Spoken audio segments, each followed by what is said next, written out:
Chapter 75, verse 9 is where we'll be picking up. This is John Lewis Brooks, and we're at the book of Psalms, in case you haven't figured that out with the past 74 chapters. But anyways, but I will declare forever, I will sing praises to the God of Jacob. Notes.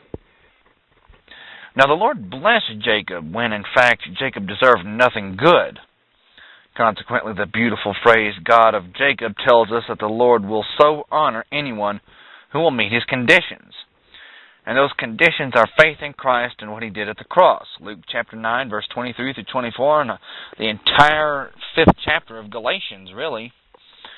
Just got to read that whole thing right there, and you'll be all set. Verse 10. All the horns of the wicked also will I cut off, but the horns of the righteous shall be exalted. Notes. Well, evil will not take best. Righteousness is going to be the final end of the entirety of the universe that God is going to be in charge of. Okay, with the exception of this little uprising in the history of the universe, there's really not going to be anything else. Chapter 76 now, Song of Deliverance from Mr. Asaph. In Judah is God known. His name is great in Israel. Notes.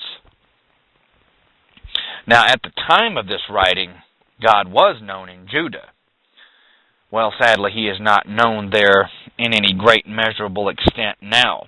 However, he will be known there in the near future. As well, his name will be great in Israel, because that's where God's headquarters, if you will, is going to be. Now, Psalm chapter 74 spoke of the enemy in the sanctuary. Psalm 75 here speaks of the Messiah in the sanctuary, and Psalm 76 is going to speak of the Messiah's destruction of the haters of that sanctuary. And of course, I'm talking about the church and its members of righteousness. Its fulfillment belongs to the predictions of Zechariah chapter 12 and 14, along with Revelation 19 and various other similar prophecies. The gloves are going to come off, and, well, God's going to be the one in charge. I mean, it's just as simple as that. Hopefully I won't have anybody racing around the parking lot out here anytime soon, by the way. Verse 2. In Salem also is his tabernacle and his dwelling place in Zion. Notes. Salem is Jerusalem. I mean, you can see it kind of in the name right there, Jerusalem. Now, Zion is where the tabernacle was located, near where the temple would later be built. God then dwelt in the tabernacle in the Holy of Holies between the mercy seat and the cherubim. But due to the cross, he now dwells in the hearts and lives of believers. I guess you could say we are living tabernacles. 1 Corinthians chapter 3, verse 16 documents that little change. Verse 3, there broke he the arrows of the bow, the shield, and the sword, and the battle. Selah. Notes. Now, this battle right here, this speaks of the battle of Armageddon, when the Lord will break in pieces the very weapons of the Antichrist. And he will do so as if it's almost effortless. Ezekiel 39, verse 9. Verse 4, you are more glorious and excellent than the mountains of prey. Notes.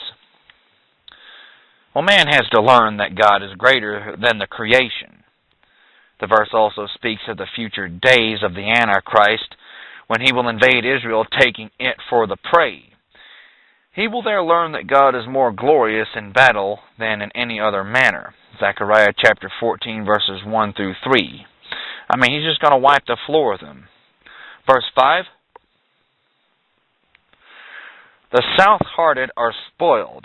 They have slept their sleep, and none of the men of might have found their hands. Notes.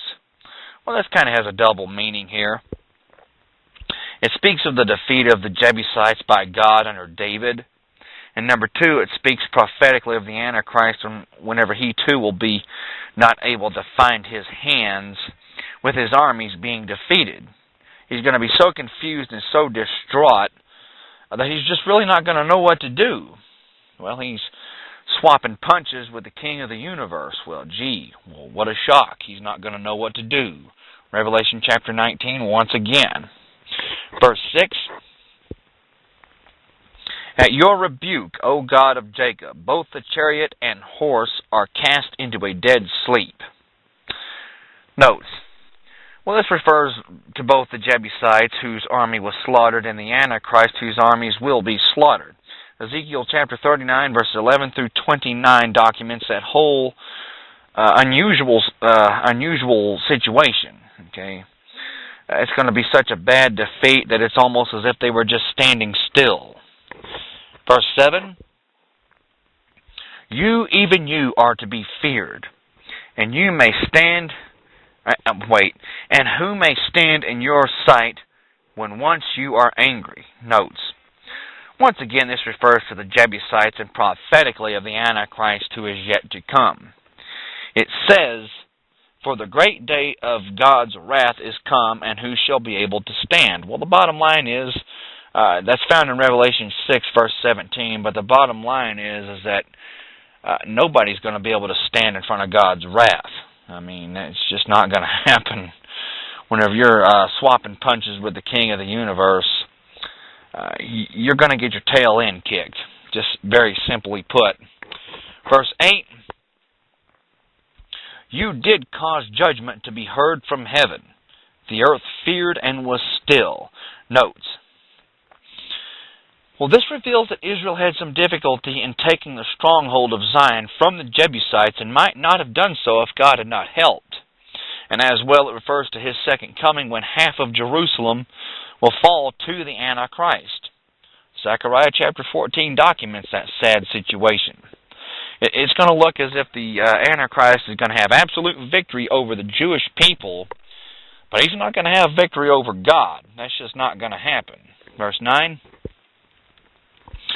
When God arose to judgment to save all the meek of the earth, Selah. Notes, well, the meek of the earth refers to Israel when the Antichrist will seek to destroy them totally. At that time, God is going to arise to the judgment.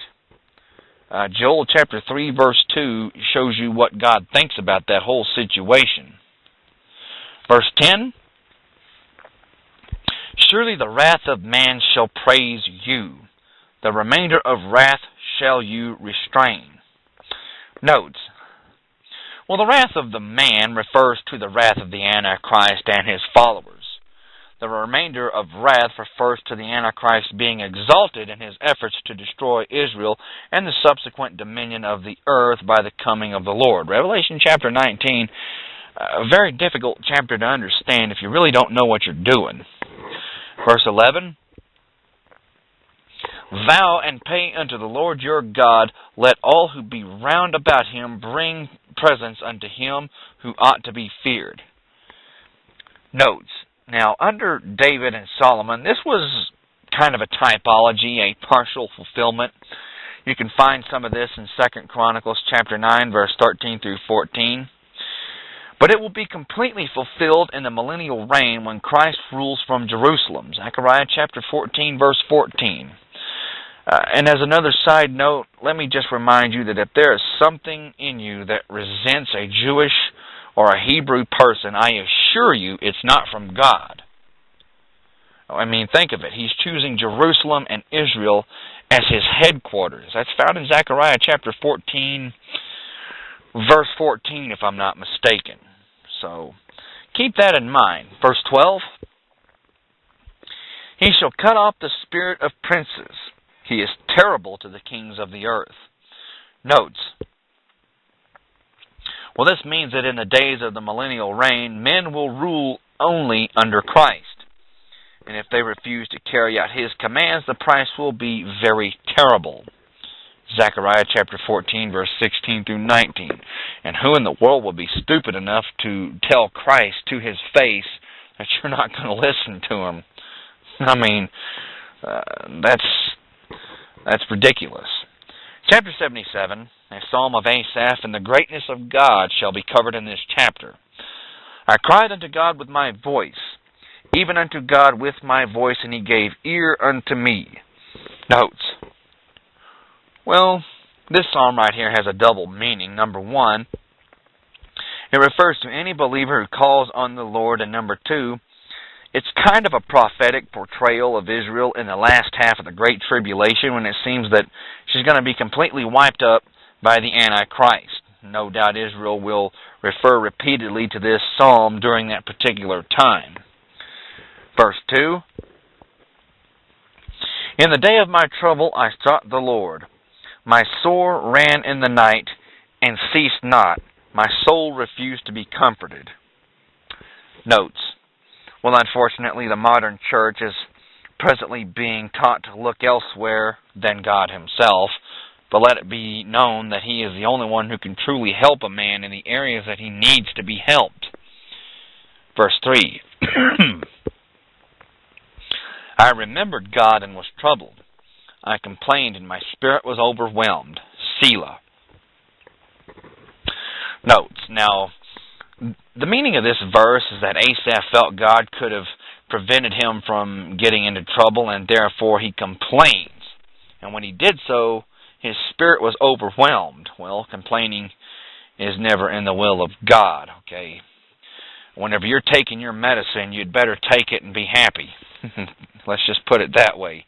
Verse 4, You hold my eyes waking. I am so troubled that I cannot speak. Notes.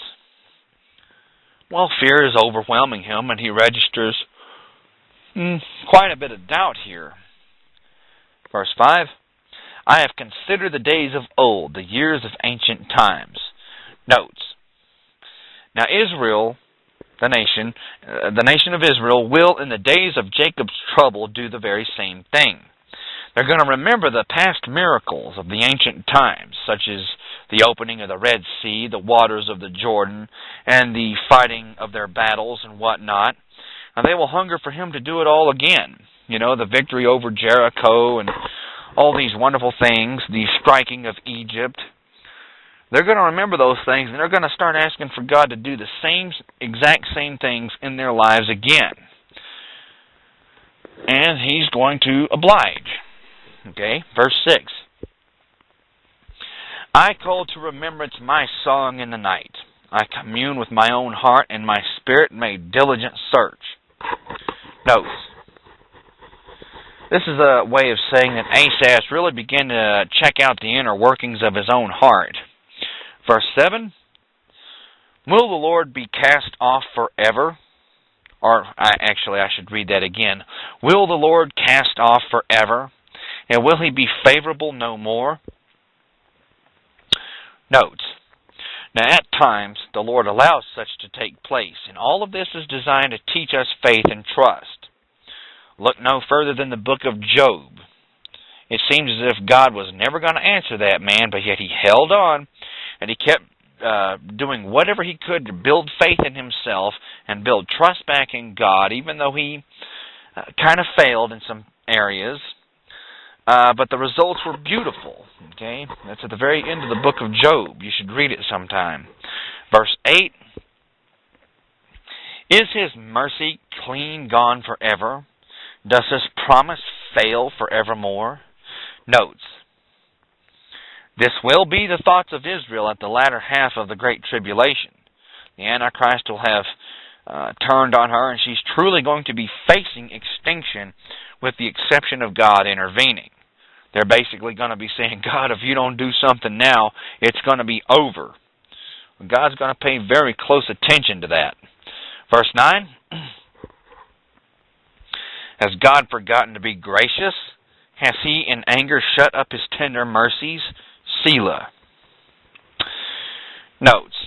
Now here we have the problem of preoccupation with self, and it only leads to these questions and to doubt. When an individual comes to this place, doubt has degenerated to despair. And as stated, Israel will cry these words in the last half of the Great Tribulation. Their only hope is God, but it seems as though the heavens are brass and He's not going to answer. Well, He's going to answer. And we will pick up in chapter 77, verse 10 of the book of Psalms. Thank you, and God bless. Bye-bye.